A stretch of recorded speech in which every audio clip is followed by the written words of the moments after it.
What's up, guys? First and foremost, Happy New Year. 2020 was brutal and relentless to most of us, but I am optimistic that 2021 will be that much more promising. For those of you who are new to the channel, I'm Chris Nelson with Gemstone Realty, and this channel is all about real estate advice, tips, and tech. So if any of that excites you, you are in the right place. But do me a favor, drop me a comment, give me a thumbs up, consider subscribing, and mash that bell so that you're notified of my future content. Now in this video, I wanna go over 12 things that I found home inspectors commonly miss. And I'm gonna do my best to prioritize them from what I feel is, in my opinion, the least of concern, all the way down to what I find to be some of the most important things.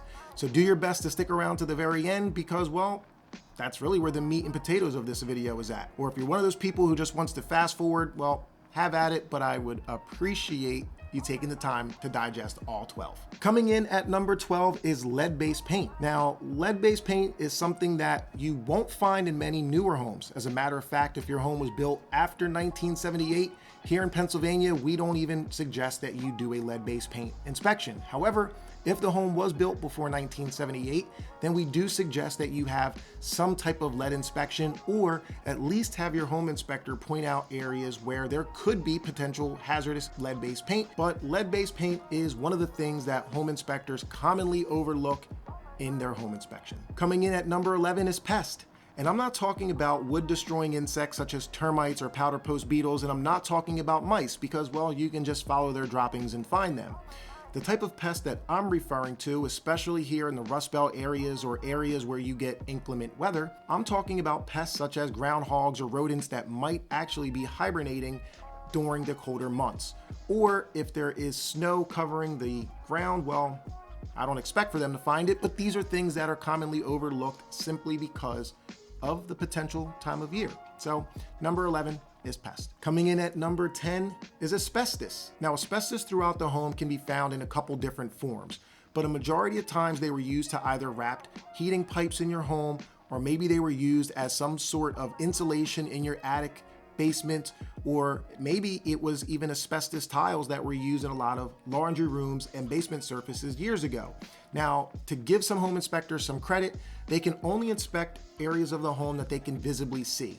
And a lot of times asbestos, such as asbestos in the attic, isn't always visible. So although they may overlook it, it's not always their fault. But if you feel as though the home is old enough and may have asbestos in it, do your best to make sure that your inspector is looking as much as they possibly can, because asbestos is toxic and has been known to create health issues for people in the past. Diving into the number 9 spot, swimming pools. Now again, very much like pest, this is something that is usually subject to the time of the year. Again, in those areas such as here in Pennsylvania or the Rust Belt area, where during the wintertime, pools are usually closed and winterized. And when they're closed and winterized, it's impossible to actually go ahead and inspect the moving mechanics of the pool. Matter of fact, if it's covered, you really can't even get a pulse on what the lining or the cement or the tile work may be like. So in this situation, I don't want to say that they are necessarily overlooked, but quite often are they not inspected. And if you are ever in a situation where you are buying a home that has a pool, yet you can't inspect it, well, my suggestion to you would be to consider having some sort of home warranty included in the sale that would protect you once you go to open that pool up in the event you find that there are some defects. And usually they can be factored in or negotiated into the deal for a couple $100s, but you want to make sure that it is specific to include pools. Heating things up in the number 8 spot would be chimneys. Now again, I'm going to put a lot of weight and give a lot of inspectors some credit here, because chimneys are hard to inspect because they are not easy to visibly see. Chimneys are usually in odd spots, tying in your heating and your hot water heating and other things that may vent carbon monoxide and other gases out through the roof. And if you have a bad chimney liner, well, some of those gases can get caught up in the home and create a very toxic situation.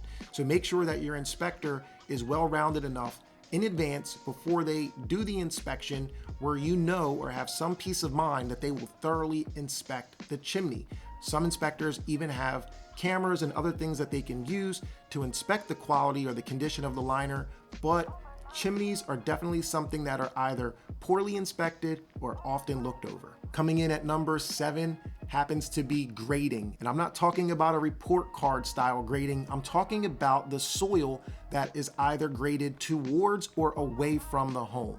If you are looking at a property and the yard slopes towards the property, well, that is not favorable grading. That would lead one to believe that when there is rain or melting snow, all of that rainwater is actually going to be channeled towards the property, which could result in additional moisture problems to your foundation or the surrounding of your home. So make sure that you are taking a look at the grading, because it will also identify areas of your yard where water may pool up. If you're looking to use your yard for recreational use, and there is a large rain, well, it may take a lot longer than you would anticipate for that rainwater to disappear simply because it's pooling all in one area. Shockingly, coming in at number 6, electrical issues. Now, inspectors will go ahead and do their best to take a look at the electric. They will look at the panel, and most of the time they will remove the actual cover from the panel to make sure that there aren't things like double tapped breakers, where there are breakers overloaded inside the panel. However, there have been times post-settlement where a homeowner now realizes that the wiring behind the walls either isn't up to code, is antiquated, not tied in right, or could be even something as alarming as knob and tube wiring. So to give inspectors some credit again, this is something that they have to be able to visibly see or believe that there is reason for someone to investigate further behind the walls due to potential electrical issues. All right, so you made it to the last 5. You might as well stick around now. Coming in at number 5 would happen to be mold issues. Now, mold doesn't scare me as much in 2021 because over the time, I believe we have found ways that are relatively inexpensive to treat for mold. There are solutions and other sprays that can be applied to surfaces where there could be toxic mold. But as mentioned several times throughout this video, if the inspector can't see it, they can't call it out. And a lot of times there are areas in a home, such as crawl spaces in basements, as well as attics, where an inspector just can't get through there to properly determine whether or not there are moisture issues that you should be concerned about. Number 4 happens to be appliances. Inspectors will go through and usually run an appliance through some sort of cycle. So if it's a dishwasher, they're gonna go through a cycle, a washer, they're gonna go through a cycle, dryer, and so forth. However, it's usually one cycle on one specific setting. And if you think about it, appliances have all different types of settings to fit our lifestyles and make life, well, easier. Well, the inspector isn't going to go through all of those cycles, and unfortunately, it isn't until you get to use it in excess that you determine that there could be some issues with your appliances. In this situation, very similar to the pool, I always encourage trying to include some type of home warranty that would cover the appliances in the event there were an issue down the road. Home warranties are usually good for about a year, and if you're really not familiar on how they work, or if you're interested in my opinion on home warranties, I've actually done a video on them in the past, and I will do my best to link them in one of these corners. But having a home warranty included in the sale can create some peace of mind in the event you have appliance issues down the road. Sliding in at number 3, oil tanks. Now, oil tanks are only going to apply, well, to homes that have oil, but for the ones that do, you want to make sure that your inspector knows in advance that you want to inspect the tank. This is usually an upcharge because it will require for the inspector to have some other tools to their advantage, mostly a moisture meter. Since oil tanks deteriorate from the inside out, it's important to understand the weak spots of an oil tank. Visibly, you won't know until, well, maybe you're cleaning up oil from your basement floor, which is definitely a situation you want to avoid. And it can also be a costly repair because once that tank starts to leak, you will then need to have a new one installed, the other one pumped. You get the point. It's really not something you want to deal with. Very similar to oil tanks, your sewer line will deteriorate from the inside out. And to make matters worse, your sewer line usually will extend beyond a point of the house where you can visibly see. It usually extends from the exterior wall of your basement or your foundation out to the street where it ties into public sewer.